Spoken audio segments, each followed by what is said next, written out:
आज गोविंद पथकाने या ठिकाणी सुरुवात केलेली आहे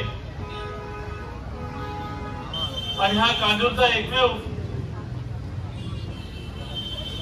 मंडळ असा आहे शिवसेना शाखा आणि मामा मानसेकर बाबी मानसेकर यांच्या सौजन्याने या ठिकाणी हा गोविंद उत्सव या ठिकाणी साजरा करण्यात येत आहे।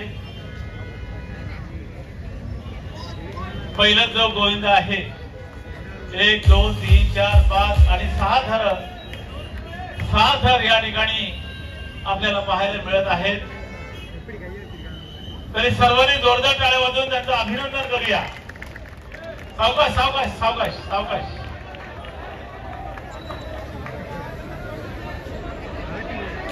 6 थरांचा हा गोविंदा या ठिकाणी त्यांनी सलामी दिलेली आहे।